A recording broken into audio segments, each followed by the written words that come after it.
Hi everyone, welcome to a video for day 3 of the 3-day Aintree festival. Followed up a good day 1 with a cracking day 2 yesterday. Picked out some really good prize winners, mentioned the likes of Always Waning, which won at 12 to 1. Gave an each way shout to Lovinson, which won at a big price as well. And there was a few others in the pipeline, and they all seem to run well. Got the a decent place as well in a couple of the other ones. So no, it was on a good day and all. Hopefully now on the last day we can finish with a flurry. If you're interested in the Grand National, that won't be on this video. There's a separate video posted for that one, so check that one out after you've watched this. But we're going to start with the 145, which is the novice hurdle, and the favourite, odds on and rightfully so, is Simon Sigg for Barry Geraghty and Nicky Henderson. Absolutely hosed up at the festival, really impressive performer, and this race looks a lot weaker. It'll take a very good horse to beat him today. I suppose when you got an odds on, you always look for an alternative each way. Alan Dylands has done absolutely nothing wrong. He's won every race this season, and you know, if he missed the major festivals, he could be a good each way horse. He could be still improving. So 8 to 1 could be a good each way shout. Colour Squadron started off the season very well, was then purchased by JP McManus before flopping at the festival. I've watched the race again. I'm not convinced that the Cheltenham course really suits Colour Squadron, and this could be a lot more to his liking. At 10 to 1, he could run a big each way race. And one to mention on a form line is currently at 20 to 1, called Baby Shine.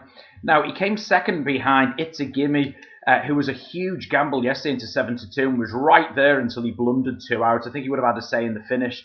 So if one of those, I have a feeling if It's a Gimme went and won yesterday, Baby Shine, even though this looks a tougher race than that handicap, he would have been a lot shorter, so you could see worse things. But to be honest with you, I think Simon Sigg or Simon Sigg, whatever you want to pronounce it, he'll take a lot of beating today. The 2:15, it's a very disappointing that it's only a 4-horse race, but there's a reason behind it. It's because Sprinter Sacre is in it. Sprinter Sacre is without doubt the new star on the block. Hosed in on his chase debut at Doncaster, then tore Pedlar's Cross to shreds at Christmas, and then ran away with the Arkle, and he could have won by 40 lengths if he chose on that day. He's all class. He jumps like an absolute stag. The better ground will possibly suit him even better than what he was running on before. And to be honest with you, only the fences, I think, can touch him in this one. Even the others, Tubab, out of form, poor race last, brought down when was tailed off. Australia Day will try and make it from the front, but just try and get this Sprinter Sacre off the bridle's one thing. He's staggering over fences. To be honest, the way he travels is as good as anything that I've ever seen travel in a race over 2 miles. And the only thing I'd love to see him one day is how he is in a battle, if he's got like a Viking flagship or a flagship Uberalis battling spirit, those classy 2-milers. But to be honest with you, I don't think there's anything around at the moment that can get him off the bridle. And not just in the novices, I think even in the senior ones, even the likes of your Finians, Rainbows, your size in Europe, they'll struggle. And to be honest with you, the way that even those two race quite prominently, they're just going to set it up for someone like this. He could be the real star of the future, I think, Sprinter Sacre. 250 is a cracking race, the one I like even more than the Grand National, I think, which is the Aintree Hurdle.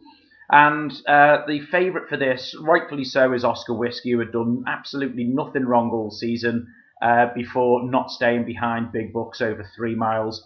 To be honest with you, though, I think everyone's in agreement. Even if he did stay 3 miles, you're not going to beat big bucks. He's just an absolute phenomenon. Oscar Whiskey won this last year, and he's got a very good chance of doing so. Rock on Ruby obviously merits respect, champion hurdle winner. I never thought, he did travel okay, but he did look an out-and-out stayer, so I think even this 2.5 mile might be a bit more up his street than the 2 mile at Cheltenham. But he's had a pretty hard season. He's run some, other than the champion hurdle, he had a very tough race in the Christmas hurdle and before then, and I just wonder if he could be over the top. 1,000 stars for Willie Mullins have been great over 2 and 3 miles. It's 2 miles up to 3 miles. Run a cracking race over 3 miles behind big bucks as well. Finishing just ahead of Oscar Whiskey and got placed in this last year. 6 to 1 could be a very good each way price. But the horse I'm actually going for is another one of Paul Nicholls, which is Zarkanda. Won the Betfair Hurdle despite never travelling for 1 minute in that. And it was all about staying. He just stayed all the way to the line and got up there. And even in the champion hurdle, I've watched it again this morning, he was miles behind, absolute streaks behind. And the way he came up that hill over 2 mile and came 5th and was just off the places in the end was absolutely awesome.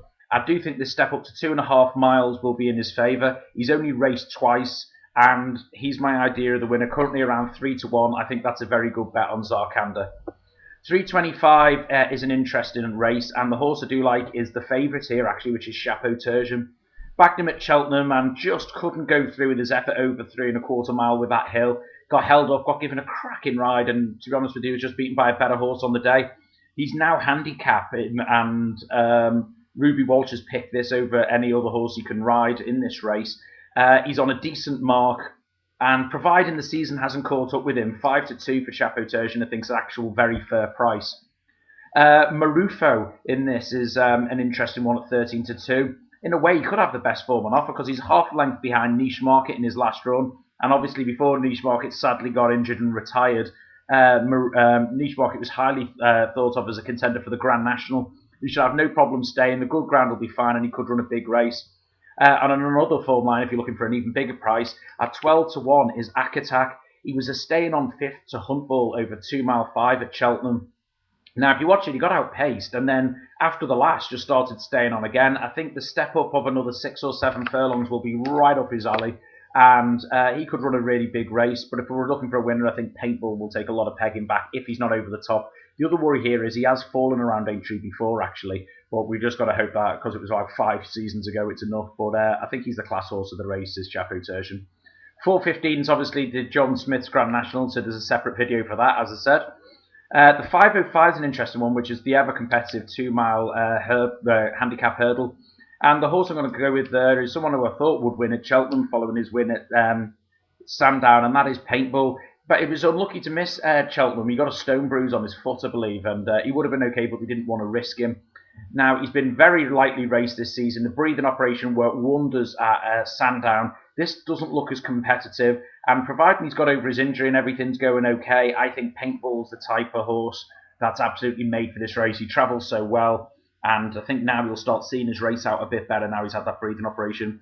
Caslian is the 3-1 favourite for the David Pipe Yard, and I think it's the David Pipe Yard anyway, I haven't got my note to hand. He was running a great race at the festival. He was just too free. He went off like an absolute train all the way around and got caught close home. The flatter track should suit, and I can understand why he's the 3-1 favourite.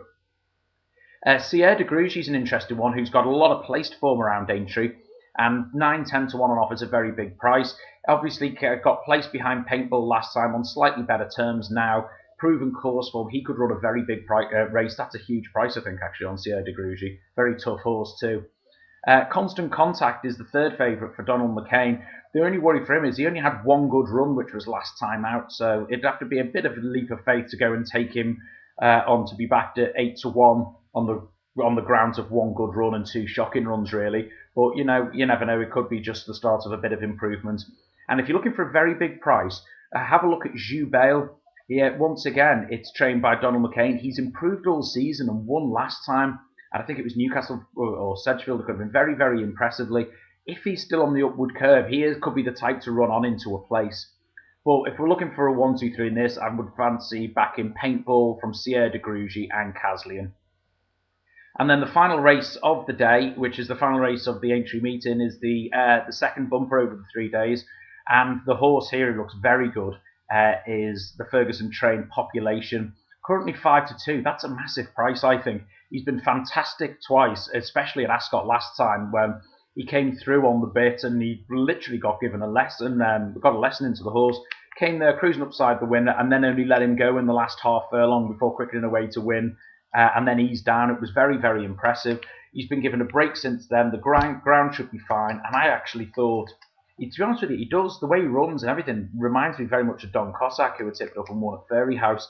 And I thought he'd be a similar price, around 6-5, 6-4. So I'm actually staggered at the price there. He could be a very good value. The new one is interesting. He's technically got the best form line of using the Cheltenham form. He was 12-1 for the Champion Bumper and was only 6 lengths behind Champagne Fever. Travelled really well. I just think the hill caught him out at the end. The flatter course should suit. He's had a relatively light season, and he could be an each-way alternative.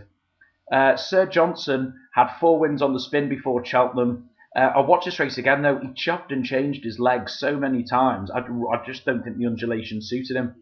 Before then, on the flatter courses, he looked very good. And the 10-1 price could be pretty good value if now two things: one, the season hasn't caught up with him, and two, the course actually suits. Also, obviously, Barry Geraghty, Nicky Henderson team up in this on my 10 or yours at 11-2. Barry Geraghty had the pick here, but I always have a worry when a horse is beaten in the bumper at odds on and then goes to one of these championship bumper races. He could run very well. It could have been a blip last time, though, as I said, a bit of a leap of faith again. In here, though, I'd be happy to look at the front three of Population, the New One, and Sir Johnson. So recapping, I think in the 145, Simon Sigg's got a great chance of winning. If you're looking for places, Island Islands and Colour Squadron. It's all about Sprinter Sacre in the 215. In the 250, which is the Aintree Hurdle, I'm happy to go with Zarkanda from Oscar Whiskey and possibly 1,000 Stars to just see it out a bit better than Rock on Ruby, who's had a tough season. 325, I'd go with Chapeau Tertian from Marufo and Akatak.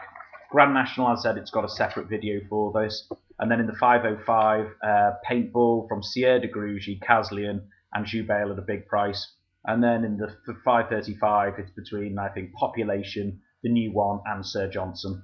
Well, hopefully we have a good last day. It's been a cracking 2 days so far on the tips front. We would have made a good few quid. And yeah, enjoy the last day. Good luck in the Grand National, and let's hope everyone comes home safely. Cheers now. Bye-bye.